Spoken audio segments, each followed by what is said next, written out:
미래를 꿈꾸는 시간 김지희 강사입니다. 넌 이름이 뭐니? 어떤 이야기를 할지 궁금하시죠? 나라는 사람의 존재에 대해서 찾아온 삶의 여정에 대해서 함께 이야기 나눠보려고 합니다. 넌 이름이 뭐야? 넌 누구니? 얜 누구예요? 이 집 딸이에요? 동생도 있었네?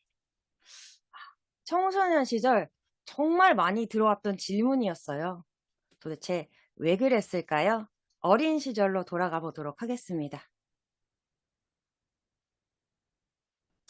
어린 시절에 저는 제가 제 이름을 좀 지우고 살았던 것 같습니다. 앞에 보이시는 것처럼 혈관 기형 질병이 있었기 때문이에요.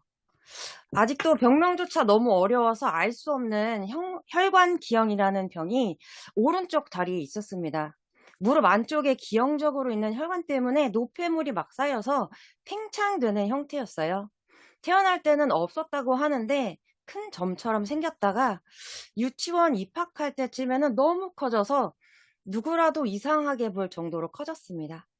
점점 커지면서 피부를 밀어내기 시작했고요. 걸을 때마다 왼쪽 다리랑 이렇게 스치면서 피가 종종 나기도 했습니다. 늘 붕대를 감거나 데일밴드 한 7, 8개는 이어 붙여야 좀 가릴 수 있는 정도였어요. 사실 아무도 쳐다보지 않았으면 항상 기도했습니다. 징그러워요. 저리 가세요. 병 옮기는 거 아니에요? 나가세요.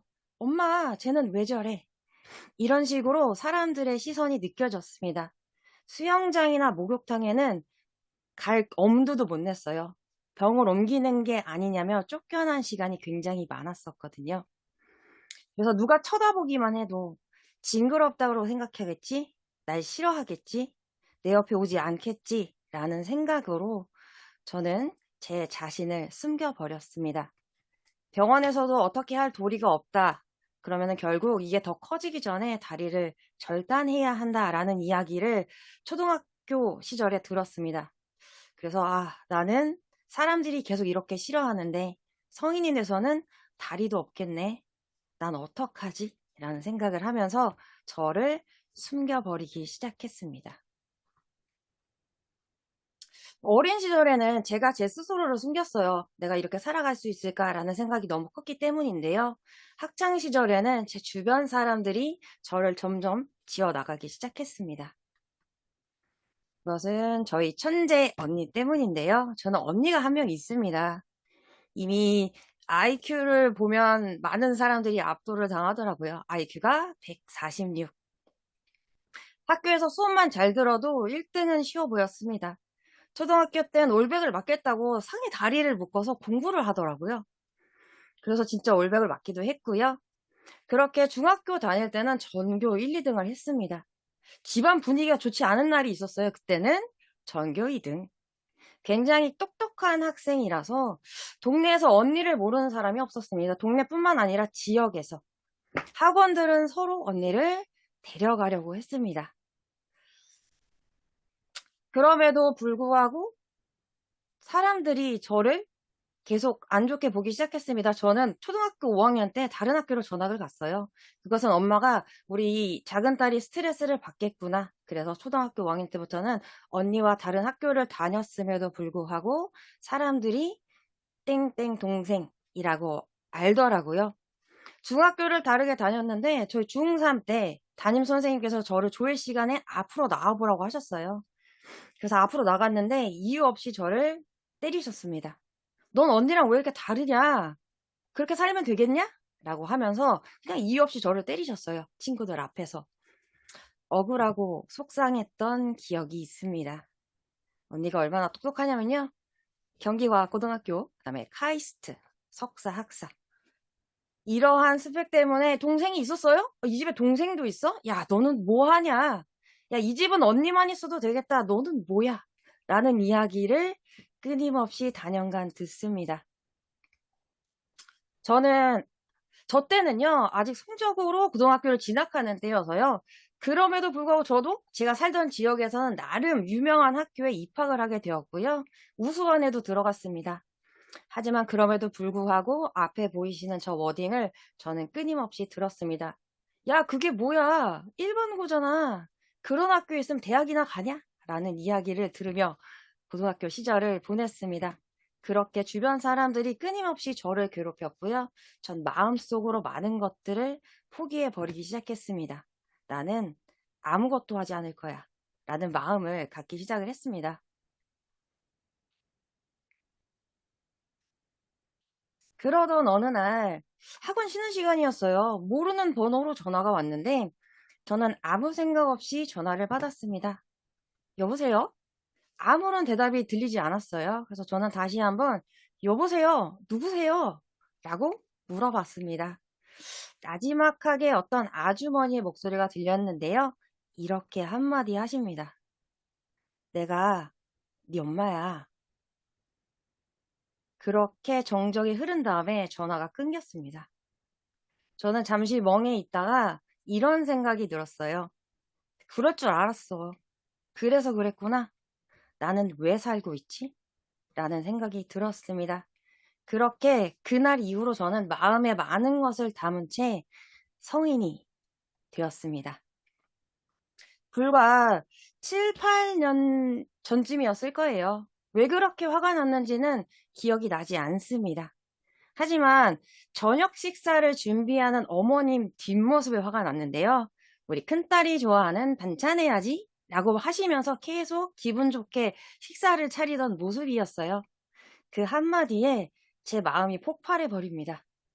저녁 내내 기분이 좋아 보이지 않았던 제게 어머님께서 야, 우리 밥 먹고 커피 한잔 하자 라고 하셨어요.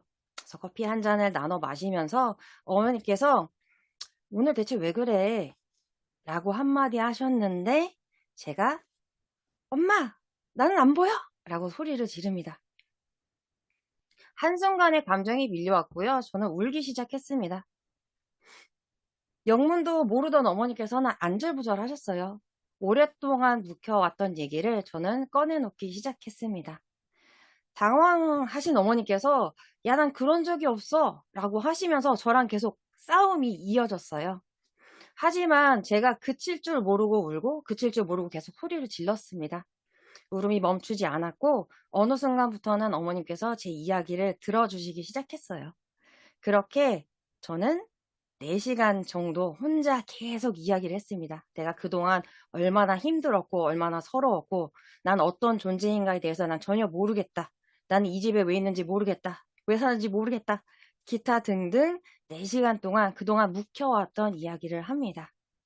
그리고 나서요. 그동안 너무 궁금했던 질문을 드렸습니다. 엄마, 이제 사실을 이야기해 주세요. 저 어디서 데리고 왔어요? 라고 질문을 드렸습니다.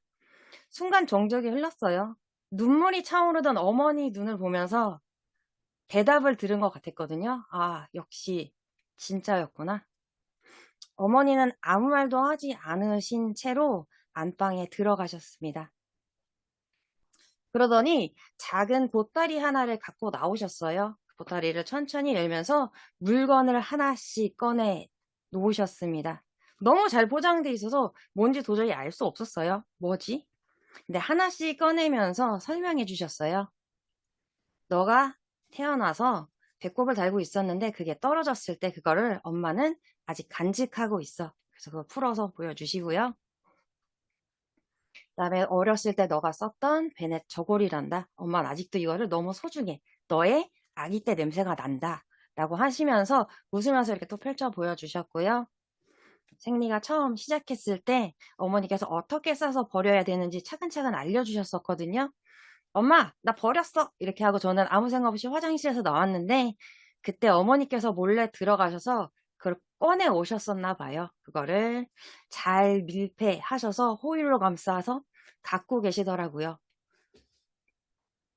어머니께서 그러시면서 한순간도 너를 놓친 적이 없다. 엄마는 너가 태어났을 때부터 너와 함께 있었다. 라고 말씀을 해주셨어요. 너는 사랑하는 내 딸 김지희다. 그날 가장 많이 말씀해 주신 말씀이었어요. 사랑하는 나의 딸 지희야. 사랑하는 나의 딸 지희야. 내 딸 김지희. 사랑하는 내 딸. 이렇게 하시면서 계속 이야기를 해주셨습니다. 이 밤 이후로 많은 변화가 생기기 시작했습니다. 제가 예전에는 나는 노바디야, 난 아무것도 아니야 라고 생각했는데요.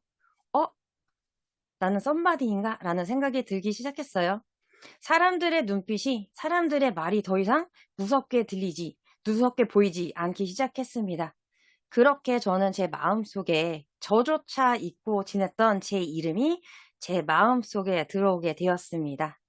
김지희라는 이름이요. 그러면서 나는 어떤 사람일까? 나는 누굴까? 한 번도 고민해보지 않았던 궁금했던 질문들이 쏟아져 나왔고요. 그렇게 제가 한 걸음 세상에 나갈 수 있는 용기를 얻게 됩니다. 그러면서 몰랐던 제 자신을 발견하게 돼요. 생각보다 할 수 있는 것도 너무 많았고요. 할 줄 아는 것도 많은 사람이었습니다. 그렇게 저는 용기를 내었습니다. 그러면서 저한테 이러한 키워드들이 생겼습니다. 굉장히 적극적인 사람이구나. 그리고 생각보다 굉장히 주도적이야. 그리고 도전을 잘하는 사람이구나. 이 세 가지 키워드로 제가 지금 여러분 앞에 있을 수 있게 되었습니다. 제 이야기를 오픈하지 않는 사람이었는데요. 이렇게 많은 분들 앞에서 이야기 나눌 수 있는 것은 용기와 변화의 힘이 아니었을까요? 제가 있는 어디에서든 누구나 저를 알 수 있도록 자신 있게 살아가고 있습니다. 저는 회사에 입사해서 지구장, 한 조직의 리더가 되었고요. 그다음 바인 아카데미 강사가 되었고, 우리 친구들에게는 김지희 선생님으로 만나고 있습니다. 그러면서 사회공헌 프로그램으로 진행하고 있는 위켄드 강사에도 도전을 합니다. 이렇게 도전을 하나씩 하면서 저의 이름을 사람들 앞에 알리기 시작하고 있습니다.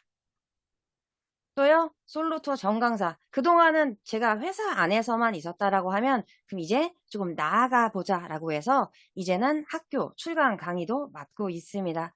여러 아이들을 만나면서, 또 많은 학교에 우리 친구들을 만나면서 저의 이름을 자신있게 소개하고 있습니다.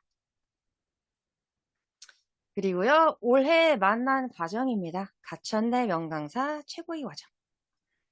제가 올해를 보내면서 6기, 또 이렇게 새로운 사람들을 만나면서 이 사람들에게 나를 알았으면 좋겠다, 나를 각인시켰으면 좋겠다 라는 혼자만의 미션으로 열심히 살았습니다. 그렇게 최고의 명강사상, 또 모범 강사상을 받았고요. 또 7기에 함께하면서 운영교수 함께 했습니다. 그러면서 우리 7기에 함께 하시는 우리 교수님들, 또 수강생 분들, 또 동료분들께도 다시 한번 나를 알리는 시간이 되었으면 좋겠다라는 생각을 했습니다. 그러면서 2024년을 빛낸 강사상, 또 공로대상, 그다음 네이버에 인모를 등록하면서 제 이름을 또 다시 한번 세상에 자랑스럽게 써보았고요. 또 블로그도 하고 또 작가가 되었습니다. 이렇게 저는 제 이름을 다시 쓰고 있습니다. 이런 시간들이 굉장히 행복한 행보가 되고 있고요. 꺼내기 어려웠던 저의 시간들을 오늘 나누면서 저는 또 한 걸음 나아가고 제 이름이 짙어지고 있음을 느끼고 있습니다. 저는 벌써 2025년을 꿈꾸고 있습니다. 함께하고 계신 강사님들 혹시 응원의 박수 한번 부탁드려도 괜찮을까요? 감사합니다. 마지막으로는요, 우리 김순복 원장님의 목소리를 잠깐 듣고 싶은데요. 마지막으로 원장님, 마이크 한 번만 켜주세요. 이렇게 켜세요. 와, 좋습니다. 마이크를 한번 켜주시고, 원장님 화이팅! 앞에 보이는 질문 한 번만 제기해 주시겠어요? 앞에 보이는 질문이 뭘까요? 당신의 이름은 무엇인가요? 안녕하십니까? 저는 김지희입니다. 감사합니다.